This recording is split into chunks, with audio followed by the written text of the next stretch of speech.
And now, drum roll, please. It's time for the Horror Guys. Yay! With Kevin. And Brian. We're going to talk about recipes this week, aren't we? This is the cooking show? Yeah, Surprise episode. No. No? Let's talk about horror movies instead. Horror movies? I love horror movies. Well, we got some this week. We saw some. We got good, bad, and ugly this week. Good, bad, and mediocre. Yeah. What do we got? We got the very new Late Night with the Devil. We finally watched that after hearing a lot of buzz about it. And we're going to look out The Secret Window, 2004, with a Johnny Depp.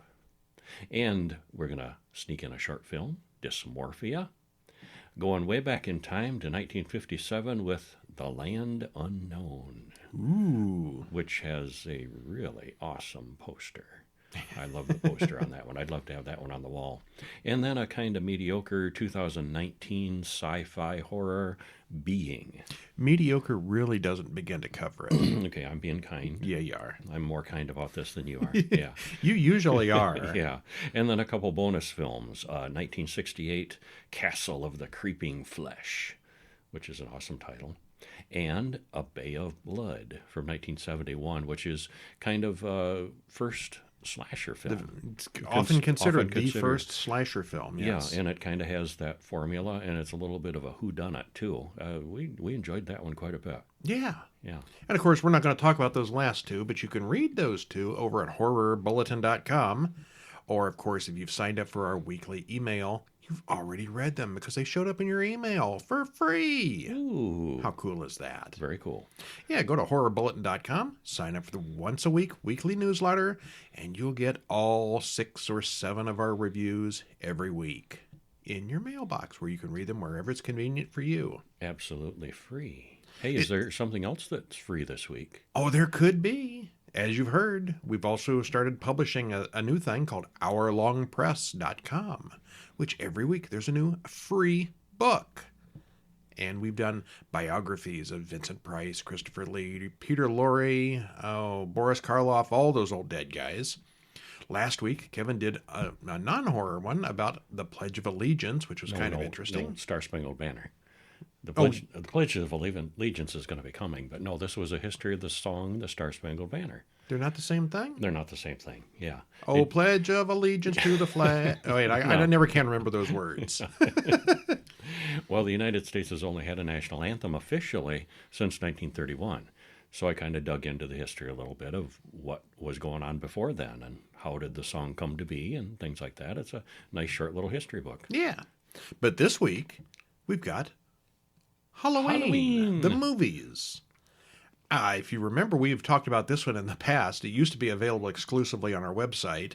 It's not anymore. Now it's going to hourlongpress.com. Halloween, a guide to all 13 films. And it's about the timelines and the various back and forths and requels and Rob Zombies and the originals, and it makes it all crystal clear. If you've read any of the Horror Guys guides, this is right up those alleys. It's got the full synopsis, commentary, spoiler-free judgment zone of all 13 of the movies. Plus, it describes the timelines and the alternate universes and the parallel dimensions and all of that silly nonsense that goes with remakes, requels, and all that stuff. Mm-hmm. So, yeah, if you like Friday the 13th, Halloween. Should pick... Halloween. Oh, damn it. Having one of those weeks. Yes, you are. It's the Pledge of Allegiance and Friday the 13th. No, it's Halloween. Okay, yeah. Halloween. Michael Myers, Dr. Loomis, Haddonfield, Laurie Strode. So check that out for free and check out our other titles if you'd like. That would mean a lot to us as well. Yeah, those are available at hourlongpress.com. Our regular Horror Guys books, the Horror Guys Guide to Hammer Horror, Universal Horror, and all those, are available at horrorguysbooks.com. We got to simplify these. There's just too many. And, of course, the Halloween book is free from today until Tuesday. I don't know. When is that? At hourlongpress.com. End of April-ish, isn't it? I don't know the date. We're getting close. Yeah. So yeah, hourlongbooks.com. And while you're there, sign up for the other weekly mailing list, hourlongbooks.com's mailing list, where you'll be notified every Friday morning about that week's free book. Because who doesn't like free? I like free. I like free. I like free a lot. Yeah, so far this is our 9th one, I think. So 9 straight weeks of books with several more on the way for sure. Uh-huh. We'll see how it goes. Are we going to be able to keep up with one a week? Yes, we will. What do you got for next week for us?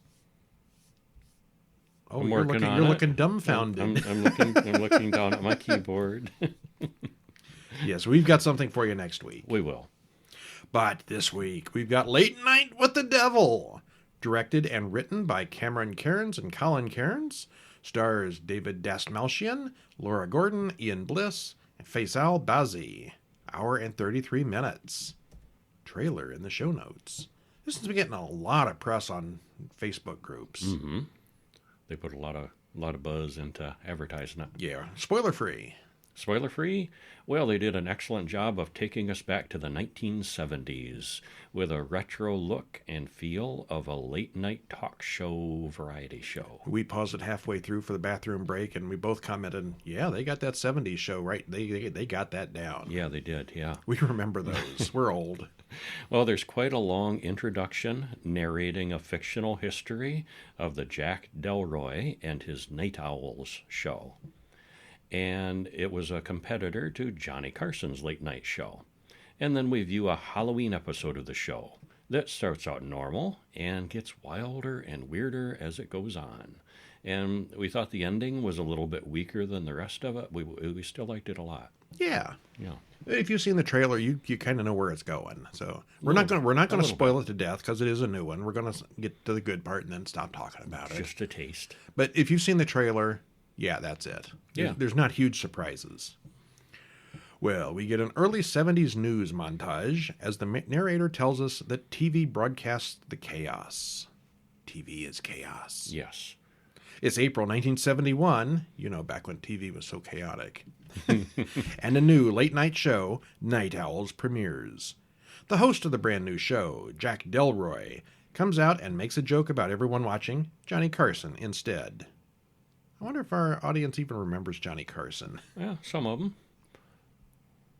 And he's enough of an icon. He was on TV before David Letterman, and David Letterman was on before Conan O'Brien. And Conan O'Brien was on before those other guys. It's been a while since Johnny Carson. It has been. Yeah, quite a while. He was a big deal at the time. Yes, he was. Well, time passes, and we see that the show is a hit. We're told that he's a member of the Grove, a sort of secret society in California. I think this is one of those things they could have done differently. Mm-hmm. Why would they tell us that in a voiceover biography? This is not something you would talk about normally. Well, they were filling us in because it was necessary for the plot. Yes, Chekhov's cult. Yeah, but I mean, that's not a normal. It's not a normal thing to be talking about. Well, it caused some controversy after the fact. People were talking about it. Yeah. Uh-huh.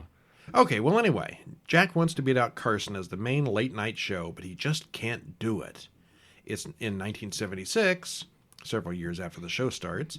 Jack's wife gets lung cancer and comes onto the show to talk about it, but even that doesn't beat Carson. Yeah, that was their top-rated show, and it still didn't quite reach Carson's fame. And then she died 2 weeks later. Uh-huh. Well, Jack disappears for a month and then returns. The ratings start to fall because it looks like his contract may not be reviewed. He has lost his touch. It's now Halloween night in 1977, and more importantly, it's Sweeps Week. We're told that it was the live TV event that shocked the nation. Credits roll. Certainly would have. Yeah, it would. Yeah. And this is like 8 or 9 minutes in before the credits roll. This is all just basically narration and a montage of clips and stuff. Mm-hmm. There's no real story yet. On the history, yeah. Jack and his co-host Gus have some lame banter, as they always do. Mm-hmm. Jack tells the audience about the importance of Sweeps Week, and he starts talking about popular interest in the occult, and their first guest is a spiritualist medium, Christou. Yeah, and there's a live studio audience and a live band, just like the late night shows had at that time. Yep. And 1977 was the Satanic Panic period, too. So this was not even an inappropriate thing for the show. Uh-huh. Well, Christou talks about hearing the voices of the dead and the relevance to Halloween. Christo then goes into a trance, and it all looks like a generic staged mind-reading trick. Yeah, he's doing cold readings. Is there a M in the audience? Is there a Michael? I don't remember exactly what, but he's fishing until somebody says, "Oh, my cousin was Michael," or something. We've all seen this along trick those lines. before, yes. Yeah, pretty clearly, cold reading fakery. Then he talks to a woman in the audience about relative who killed himself. It all seems very serious this time through, but it's probably just fake. Mm-hmm. Then they get ready to go to a commercial when Christo suddenly has some kind of seizure and screams. And it seems not so fake anymore. The power goes crazy, and Christo's eyes go glassy. His nose bleeds. Then he says, and the spirit is gone, and they go to a commercial. And did you notice he was losing his fake accent too? I didn't notice that. Yeah. His he was trying to have an exotic Do the accent as Indian the mysticism performer, thing. and when it was really hitting him, he was freaking out so much, and he was losing his fake accent. Well, the next guest is Carmichael the Conjurer, a former stage magician who is now a professional skeptic and paranormal investigator. If anybody remembers James Randi. Mm-hmm. Yeah, it's the him. amazing It's Randy. him. Yeah. Uh-huh. He says the world would be more interesting if the supernatural were real, but he's never found anything real. He even offers a check for $500,000 for real proof of the occult. Yeah, the amazing Randy did that. Uh-huh. And he would literally, test people, give them a fair chance, double-blind testing, and nobody ever came through with anything real. And he would often replicate the things that they were doing himself and say, this is how you do this. It's a trick. He was best known for proving that Uri Geller was a crook or a scammer. Fraud. Yeah. Uh-huh. Yeah. Christo has a coughing fit as Carmichael explains the trick and calls him a fraud and a liar. Well, Jack admits that the scary reading from Christo may have been from Madeline, his dead wife.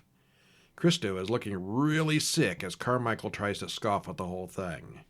Then Christo pukes green slime all over the stage and Carmichael. They immediately cut to another commercial. And when it cuts to commercial, we see what goes on between the scenes. Right, yeah, they switch and we're still seeing it back, while they're off the air. Yeah. Yeah. So they talk about, Christo's getting called for an ambulance and so forth, and, our ratings are not looking good, or there's an executive in the audience and that kind of stuff. So we get to see a little behind the scenes during the breaks. Uh-huh. Most of the show, though, is the talk show. Yeah. We were seeing what they're doing. As if we were watching it on TV. Yeah. Yeah. And we're going to stop there because the rest of it would be spoilers. Yeah. Boy, it was good, though. It was. I liked it a lot. I see mixed reviews online. I think a lot of this is young people that were expecting something much. I think it helped being our age and being able to relate to this a little more. Yeah. Even we're a little bit too young to, fully appreciate it, but, we get a sense of it. And I think for young folks that don't have that sense of what things were like back then. If you've seen Mike Douglas or Phil Donahue or Dick Cavett, yeah, it's the same kind of thing. Yeah, yeah. Maybe more Dick Cavett than anybody else. He's still alive. A little bit of nostalgia, yeah. Yeah, he's ancient. 300 years old, but yeah. Yeah. Well, the first 9 minutes are pure exposition and flashback telling us Jack's backstory.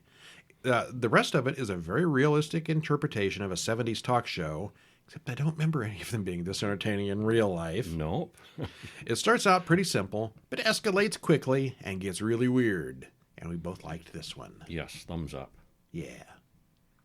Oh, probably the best thing this week that we're going to talk about. Yeah.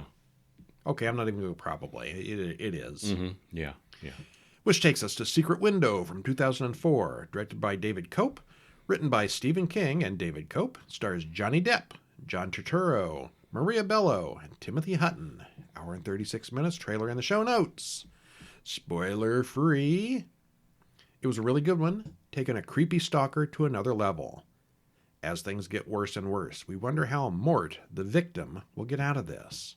Can he satisfy the stalker and turn things around to free himself? You gotta watch to find out.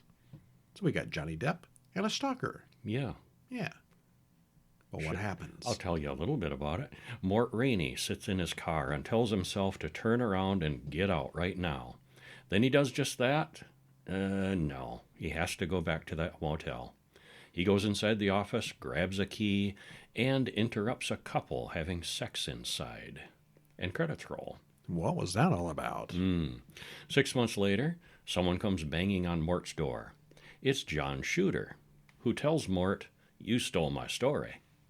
He's unpleasant and wants to settle this dispute, but Mort has no idea what he's even talking about. He leaves a copy of Sowing Season that John wrote. Mort's never heard of him or his story. And he looks at it, and it's almost word for word of something he wrote in his story, Secret Window.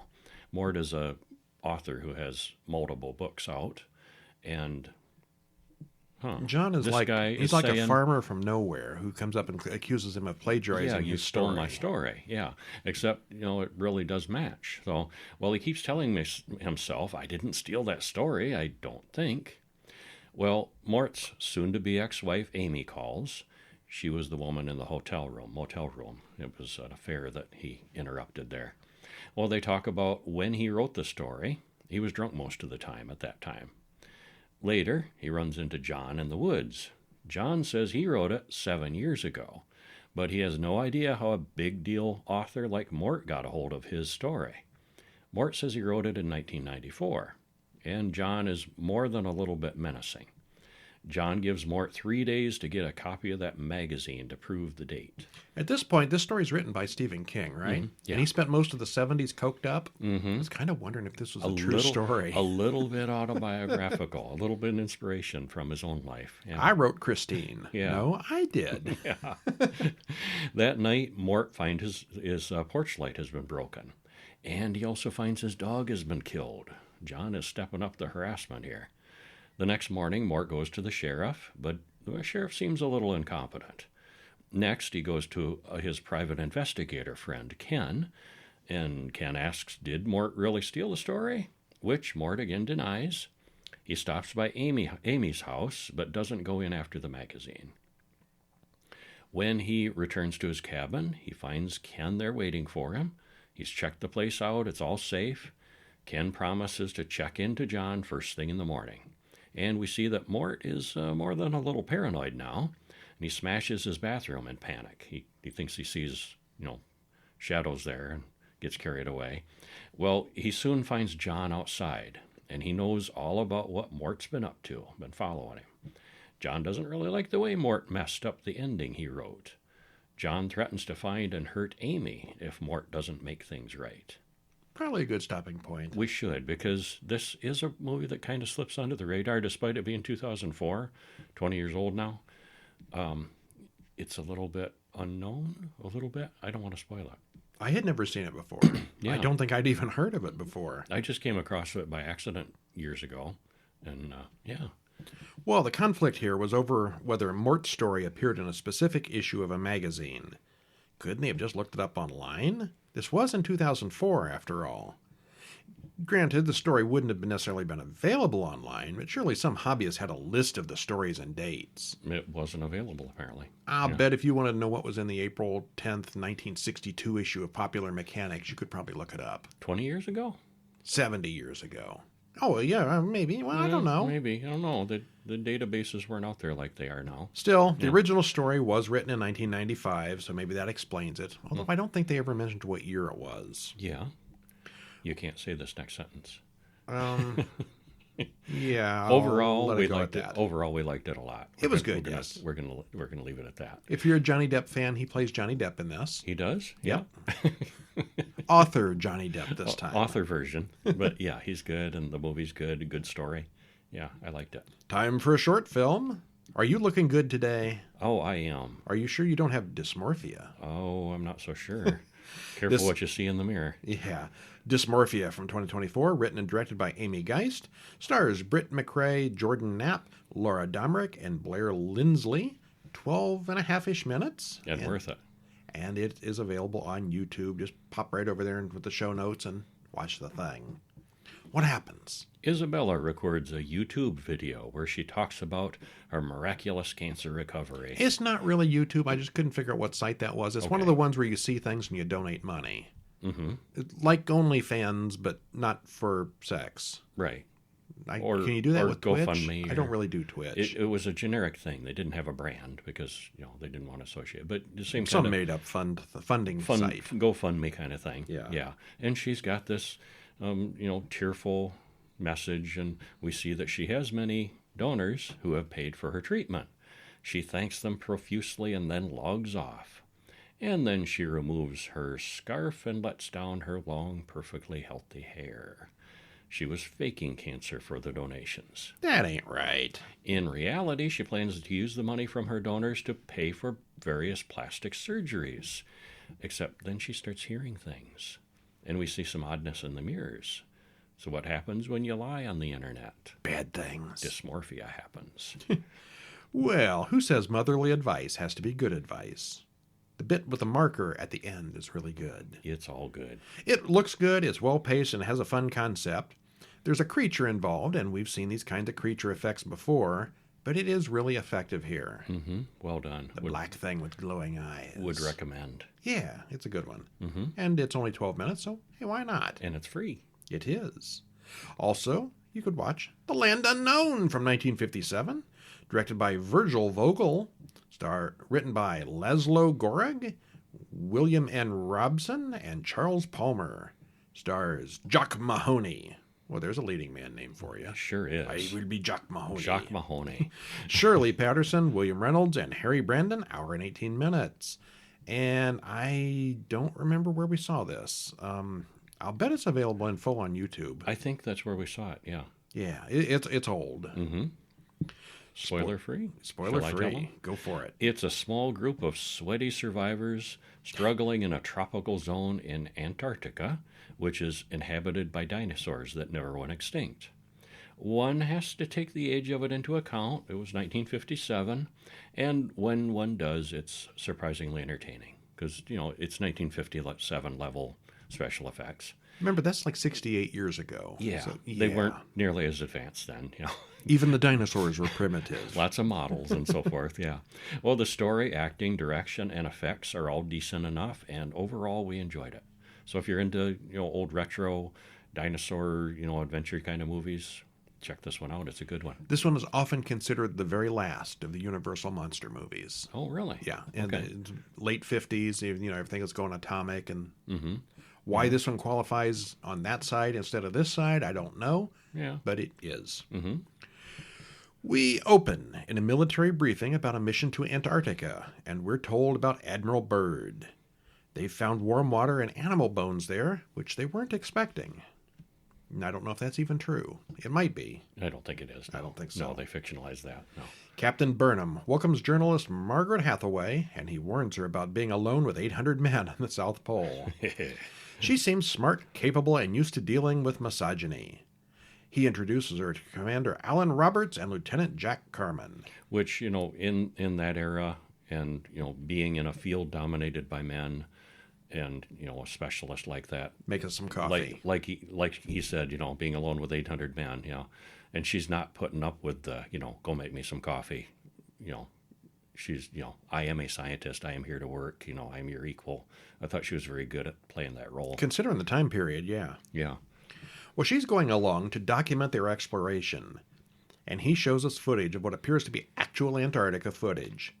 Not long after, everyone boards big ships and heads south. On the boat, Alan and Margaret flirt awkwardly. Well, so much for that whole feminist thing. They get there after several weeks. It was 1957 after all. And Jack takes off in the helicopter with Steve, Margaret, and Alan. They see seals and penguins and Mount Erebus, a dormant volcano. They arrive at the warm water region, but they get a call that bad weather's coming in, so they need to return to base. They can't fly around the storm, so they have to set down before the storm hits. A huge flying bird swoops out of nowhere and damages something in the helicopter, so they have to land right now. And that was kind of a cool, clunky, retro helicopter. Well, I say retro. It was high-tech for 1957, but I thought that was an interesting design. Well, they didn't have big aircraft carriers, I don't believe, at that point. So they had to have some kind of really small helicopters to fit on the boat at that time. They had aircraft carriers. Not the size they do now, but... Not for exploring the Antarctica. Well, probably not, yeah. This was a private thing. Yeah. All right, so they have to land. They drop below sea level somehow. Below sea level?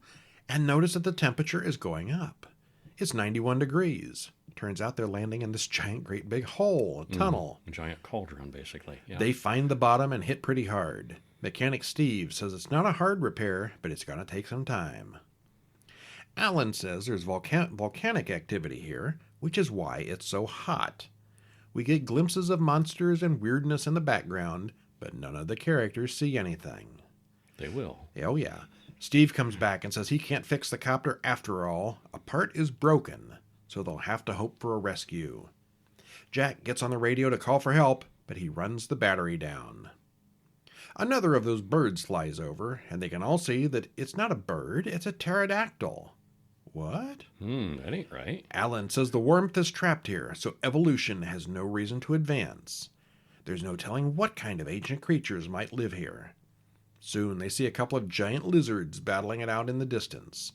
Then a T-Rex shows up. They turn on the helicopter blade, which chops it a bit until it backs away. Like that blade would last. That's how you get a dull blade. They soon find some of their food. It's been eaten and is missing. Something opened up the cans, and it wasn't that T-Rex. Lizards don't do that. There must be something intelligent out there. Alan reminds everyone that the main expedition will be leaving in 25 days, and they'll be stuck here forever if that happens. Alan explains the evolution of the monkeys, and that others have never heard such a crazy thing. Really? Really? I know evolution has always been kind of iffy for some people, but the 1950s, they'd never heard of it? They were acting like it was a new thing to them. Yeah. Well, monsters attack, and someone carries Maggie away in a little boat. Alan finds the man's footprints, and the three men pursue on foot. Maggie wakes up, and there's a strange man there who offers her something to drink, in English. They are not alone. He's Dr. Carl Hunter, the only survivor from a previous expedition. He's not even sure how many years it's been, which makes sense because there wouldn't be any sun down in that hole. Mm-hmm. Yeah. He's got a big shell that he uses as a horn to scare away the dinosaurs. Alan, Jack, and Steve come in with their guns drawn, and Hunter tells his story. Hunter then offers to give them the missing part from his helicopter in exchange for leaving Maggie there with him. He's mostly insane at this point after being there for so long. And it's kind of interesting. He's almost low-key trained the animals to avoid the horn. And, the horn means pain, bad thing, get away. Yep. Yeah, I thought that was kind of cool. Maggie's then grabbed by a creature with tentacles, and Hunter saves her this time. She thinks the guys should take Hunter's deal and leave her there. She steals the boat and heads to Hunter's cave. A sea monster intercepts her little boat, but Hunter is there with some huge torches and a horn that he has conditioned the animals to avoid. This one is really persistent, but he eventually beats the creature away. Steve follows them, and the two men fight. Steve then tortures Hunter for the location of the copter parts, but Alan charges in and stops him. Hunter gives them a map to the wreck. All he really wants is to be left alone. The guys get the missing replacement part and fix the helicopter. Another dinosaur knocks out Maggie, and Hunter could keep her in her cave, but he decides to do the right thing and carries her to the waiting copter. The T-Rex shows up again, and the three men take off in the helicopter before it gets them. And at this point, I'm wondering, why didn't they just take the fourth guy with them? They had room. Mm-hmm. Well, they lower a winch to get Maggie, and Hunter helps her into it. Hunter rows off into the fog alone, and we see the water dinosaur from before following him. It capsizes his boat and smashes him while the others watch from above. Well, he was thinking he wanted to stay, and he didn't want to go with them. Yeah, but he's insane. Yeah. You take him anyway. Yeah, as we see in the next paragraph, they do. They shoot the dino with a flare gun, and Alan jumps in to save Hunter. They're all going home. They're within sight of the boats when they run out of fuel and do a water landing. Still, they all survive. Alan says there'll probably be another expedition next year and invites Maggie to go along for their honeymoon. Ooh. Caught dinosaurs in Antarctica? Yeah, why not? Sure. The hardest thing to believe here is that little helicopter had that much fuel. They flew for hours both ways. Yeah, and they were running it sometimes on the ground, too. Uh-huh. Yeah. The dinosaurs are pretty well done for the time period. The T-Rex was obviously just a guy in a suit, but we've seen worse. Kevin noticed their T-Rex was drooling, which was a nice touch. Made it look more lifelike. Must have been hot in that suit. Some of the giant lizards were real lizards in extreme close-ups, and those usually aren't quite as effective. But it worked, put real lizards in model settings, and Yeah. it was good enough. Yeah. The cast is small and the acting is decent. Considering the age of the film and the limited effects, it is pretty well done. Full of action-packed action. Yeah, it's not the best dinosaur movie of all time, but it was entertaining. It was decent. We have no regrets. Yeah. Which takes us to 2019's movie, Being, directed by Douglas Williams, written by Matthew Quinn and Douglas Williams, stars megastar Lance Henriksen, Stars. Robert John Burke, and Ben Browder, hour and 25 minutes. And I'll tell you right now, this came out of the dollar store. This is one of Kevin's dollar store choices. This was not a dollar store. This was that other used DVD place.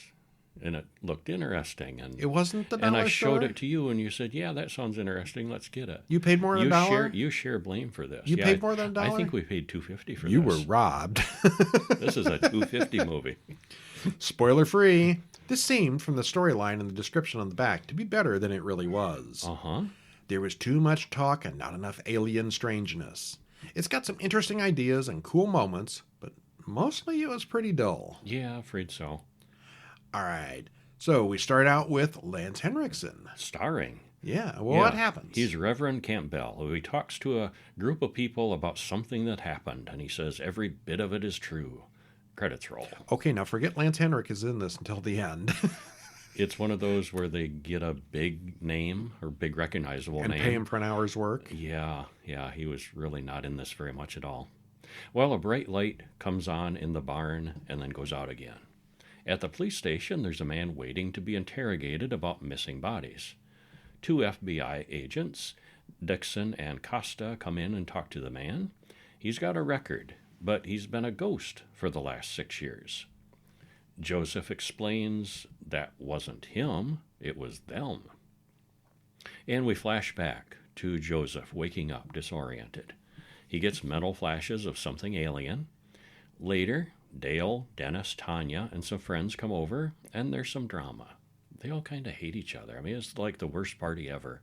They're hanging out drinking and talking, and boy, there's not a lot of love between these couples, you know. Are they back because Because Joseph came, and that is why they they're have back? Yeah, and there's legal drama where they're wanting to sell the property. Okay. And We don't learn Yeah. this until like halfway through the film, what they're really there for. And most of them Mm-hmm. are family and relatives. It says friends here, but it's mostly it's a brothers family, and brothers spouses and stuff. spouses, and then there's another family in town that has some money and power too.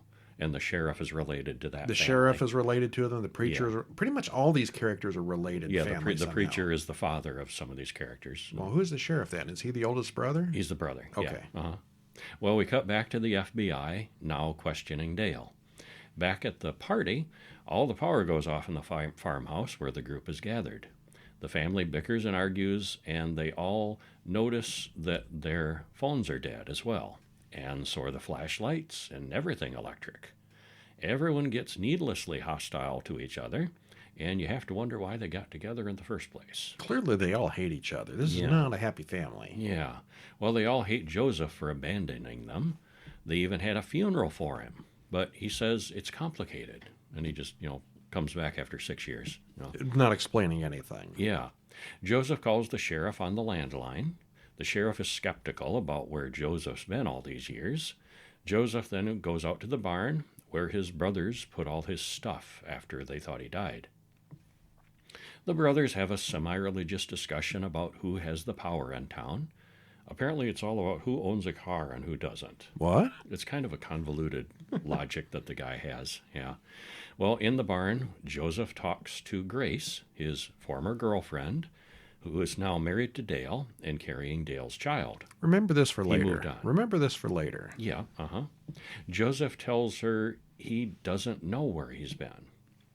And he kind of tries to explain it, but can't articulate it. Well, all the brothers go coon hunting in the auto shop and see something that's not quite human.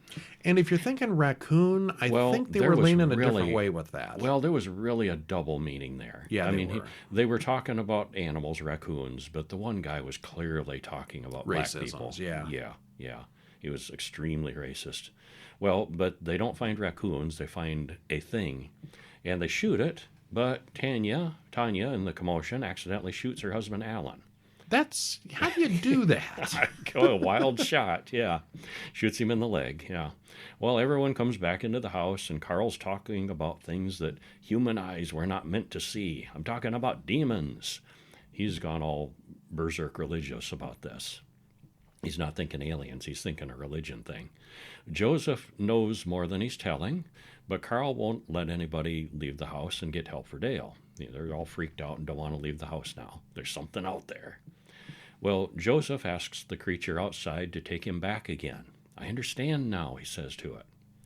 Dale hallucinates a conversation with the sheriff and the preacher, and suddenly Tanya's eyes turn white, and Grace reports that Dale has died from his leg wound. Carl still insists that it's the apocalypse, and Tanya starts getting all cryptic. Joseph finally tells his story to Grace. 6 years ago, it came for him. It took him to a place where he knew everything. It's not a demon. It's beyond our labels. It's beyond space and time. Some implication that it's interdimensional and not necessarily outer space. Dale overhears the conversation, and now he wants the three of them to leave together, no matter what Carl says. Well, except Carl enters with his revolver. He admits he just shot Dennis outside, and then Grace whacks him with a shovel. Suddenly there's a bright light from outside, and Joseph goes into the light. Grace wants to go too, but she ends up getting shot in the head. These people are a good excuse for a good argument for gun control in this movie. Yeah. They don't know what they're doing. Just because everyone can have a gun doesn't mean everybody should. Yeah. Well, in the morning, Grace wakes up, and she hasn't seen Dale in so long. Dale wants to know what happened to the baby. What baby? And where's Carl? You see, Grace was married to Dale and was carrying his baby. Now she's not married to Dale, doesn't remember Dale, pregnant. And she's not pregnant. Yeah. They all figure out that Grace doesn't remember anything about having a relationship with Dale at all. She's been reset to back when she was with Joseph 6 years ago. And Joseph says that's what it does. It doles out mercy. Unless you're Dale. Yeah, poor Dale. Its ways are not our ways, he says. Well, back in the FBI room, the agents are not impressed with the story. They find Dennis, and he's going to live. Alan is still dead. Tanya's out in the field as well with white eyes and looking a little insane. And the FBI releases Joseph. There was clearly something went on there. Yeah. Well, the sheriff tells the whole story to the Reverend. Hey, Lance is back. Yeah, who tells him to bury the truth. In time, this will all just go away, just like before. And it turns out the FBI guys have seen this before, and they also want to contain it. Ah, the FBI's in on it. Who knew? Yeah. And then we do see Joseph and Grace together at the end, and Dale looking sad out from the road. He's lost his wife and his kid, and nobody even remembers it. Yeah, that was kind of cruel to him. He remembers it. Yeah, he didn't do anything wrong. He remembers it. I mean, if the alien, Joseph talking about, they give mercy, they would have wiped out Dale's memory too. But they didn't. He knows. That was mean. Yeah, and Dale wasn't even a bad guy. He didn't do anything wrong. Yeah, he was okay. He's kind of dumb through most of the movie, but he wasn't bad. Benign, yeah. Well, Lance Henriksen, the top-billed star, gets less than 2 minutes of screen time. He has a little speech in the before credits, and he nods his head a few times there at the end. It's extremely talky and slow. Too much, yeah. Everyone in this family seems to hate each other, and all they do is fight. Carl is a religious nut who insists that he doesn't believe anything. I don't believe nothing. It's demons. Yeah. And then he goes back and forth 6 times. Dale just goes along with everything Carl says through most of the film. Dennis is a wimp who won't stand up to anyone, and all of them hate Joseph equally. They do seem to. From the conversations and philosophy, it seems vaguely religious, but not really, not exactly. It wants to be profound, and it fails badly. There's so much philosophical, pseudo-religious talk here that really goes nowhere. And the implication is, too, if you see these things, everybody sees it different. How, through the lens of how they view the world. So the one guy saw it as a religious experience, as demons, and the others are kind of seeing it as aliens, and, the different people were seeing it differently. I don't know. They tried to, like you said, they tried to be deep. Wasn't. It didn't quite succeed. Yeah. It's not a terrible story on paper. I imagine it probably a pretty good outline on this story, but it's very poorly directed and paced. I mean, the acting was, for the most part, decent. Yeah. But it's slow and talky, and oh my God, do something already. More shooting each other, at least. Yeah, more shooting, more aliens, more action. Yeah. Yeah, most of all, could have used more. If I were going to narrow this down to one word, it would be dull. Mostly. Yeah. Blah, blah, blah. Too talky. Yeah. Yeah. All right, well, that is it for this episode. Check out horrorbulletin.com, where you can read about Castle of the Creeping Flesh from 1968. If you watch the trailer for that one, it sounds almost like a porno movie from 1968. Mm-hmm. Yeah, it is. It's something. Well, that's the one where the bear attacks people. Well, and it is kind of a sexploitation. There's a lot of breasts and lusts and sexual action. Might have been Italian. Yeah, yeah. I mean, it's not outright porn, but it's naughty. There's a lot of naughtiness in it. For 68. Yeah, yeah. And then the Bay of Blood from 1971, which is often considered the very first slasher film. Before Black Christmas, before Halloween, before Texas Chainsaw, or any of those, there was a Bay of Blood. Mm-hmm. Mario Bava's one of his early ones. And of course, if you want to pick up our free book about Halloween, a guide to all 13 films, pop on over to hourlongpress.com. There is a link in the show notes, and you can get that for free for the next 5 days. Meanwhile, I think I'm getting sick. Uh-oh. What should I do? Watch a movie? Well, what kind of movie? You should see a doctor about that. Yes, we should see 6 doctors. Medical horror? Next week, we're We going to have go a to the theme. doctors. We have a theme. Yay. Theme week coming up. Medical Doctor Horror next week. Tune in and find out about all your medical needs. Mm-hmm. They will take good care of you. Good and bloody. Yeah. All right, I'm Brian. And I'm Kevin. And we'll see you next week. See ya.